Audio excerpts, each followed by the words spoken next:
Hi, I'm Ivy Nelson. I'm the Education Technology Manager for the Belton School District, and I am going to show you how you can create screencasts using QuickTime. Many of you may have heard about tools like Screencast-O-Matic or Screencastify, but QuickTime is a program that is already built into all of the teacher Macbooks in the district, and it will be a really easy way for you to record a video and also your screen. So I am going to use QuickTime to create this screencast so you'll see a good example of exactly what you can do with the program. Okay, so I am making this screencast with QuickTime, but this part I am actually using Zoom to record because I want you to be able to see all of the on-screen prompts and the different things whenever you go into QuickTime and turn on the video recording. So to open QuickTime, what you'll want to do is if you go up to the top right corner and you start typing QuickTime, it will pop up and it is this icon with the black and blue Q.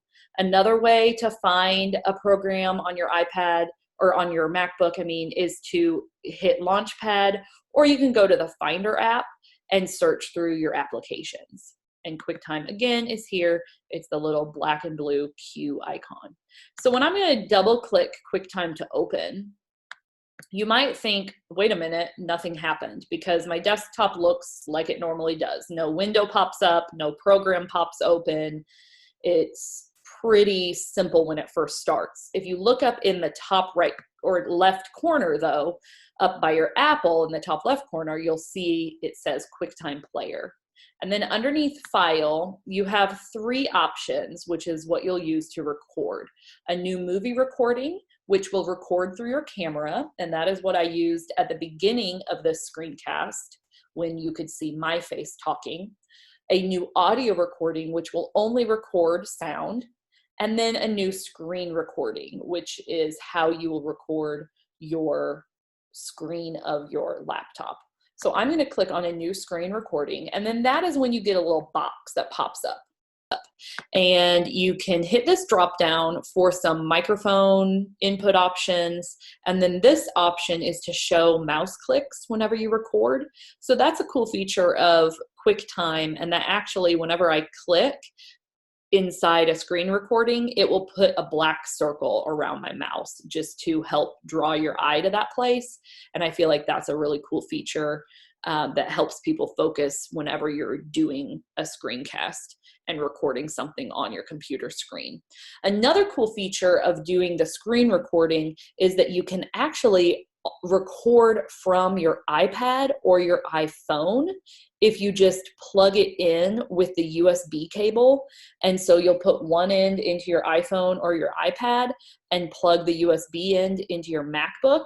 And then whenever you do that, when you choose this drop down, it will have your iPad or your iPhone as another option for a display. So like a little area pops up here that will give you that as an option. So if you're trying to show a student how to use a specific app that's only on your iPad, that's an option that you can do with QuickTime. So that's pretty cool. So I'm going to click on the record button. And something that's neat is it pops up here, and this is why I'm using Zoom, because when you use QuickTime, you won't see these prompts. But it says click to record the full screen. So if I wanted to record everything on my computer screen, I would just click once. And then you can drag to record part of the screen. And then to end the recording, it says click the stop button in the menu bar. So that's way up at the very top, this little stop button right here. So I'm actually going to escape out of this, and I'm going to pull up an example of when you might use just the part of your screen recording. So now I'm going to, oh, I was recording in there, so never mind, let's skip that. Okay, so let's go back up and do another screen recording, and then I'm going to click record, and I get that prompt again that if I just want to record part of the screen, I'm going to drag. So if I wanted to only show the slides in here, this is something that I use all the time. So I will create a slideshow in Google Slides, and then I will write my script of what I want to say down here in the speaker notes section of Google Slides. And then when I record, I just start recording only this area of my screen. So then I can hit next and go to the next slide. And it's only recording what is on the slides. And then I have my script underneath, so I can be reading. And it is just a really easy way for me to create a pretty smooth screencast from a slideshow. So I'm done now. So I want to hit the stop button in the top, the very, very top toolbar on my MacBook. So I'm going to hit stop. And then you'll notice, just like I did a second ago, it pops up what I recorded. So you notice it's not recording. It didn't record the rest of my screen. It didn't record all my tabs open at the top. It didn't record what time it is and, you know, that information. It only recorded where I selected. So I am going to go back up to in the left corner where it says QuickTime Player, and then go to File, Save. And I am going to save this as a screen recording. And I am going to leave it to default to save to the desktop, but you can select other places if you don't like to save a bunch of stuff to clutter your desktop. So I'm going to click Save.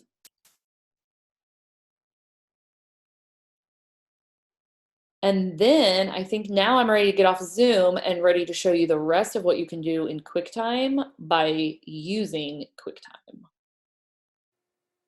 So now I've created 3 different videos that I'm going to use. So I've recorded a movie recording, which is me talking, and it's recording me through the camera. And then a part 2 and a part 3 where I recorded something on my screen. So those have all saved to my desktop. So I'm gonna show you how to trim one of those videos.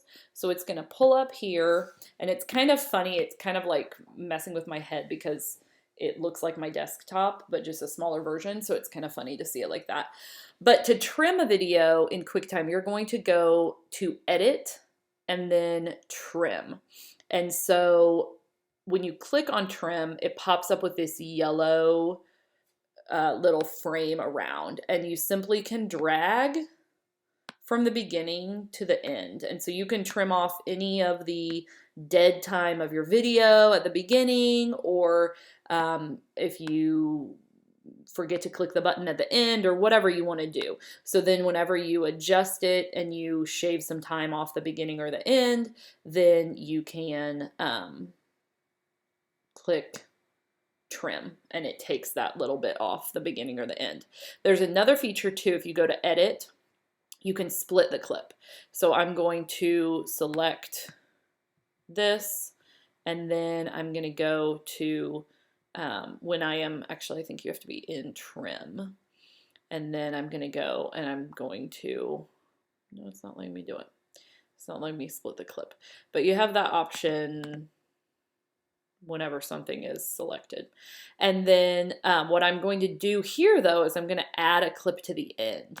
So when I click Edit and then Add Clip to End, it pops up and it gives me the rest of my videos. So I'm going to select this one and Screencast Part 2. So I'm going to add both of those. I'm going to click on Choose Media, and then you see I have 3 different videos down here. So I have my video from my camera of me talking, and I'm going to drag that to the start because that's how I want to begin my video. And then I have this shorter part where it's showing how to open QuickTime and get started, and I'm going to drag that up here, and then I have this part of the end. And then actually what I'm showing you right now, I am going to insert at the very end, and then I'm going to show you how to put it all together. Back in here, and I just finished my clip part number 4, and so I am going to go back up to Edit, and I am going to select Insert Clip after selection, and I will insert the part that I just recorded with you guys, showing you how to put all the clips together. So now I have my beginning clip, my second clip, my third, and my fourth clip. So now all I'm gonna do is I'm gonna click the done button, and then it puts them all together. So when I go to File, now you can't save from here because you're putting a bunch of clips together. So what you have to do is export. So I'm gonna export it. The higher the resolution, the longer it's going to take. So I am going to call this Final Screencast with QuickTime Player.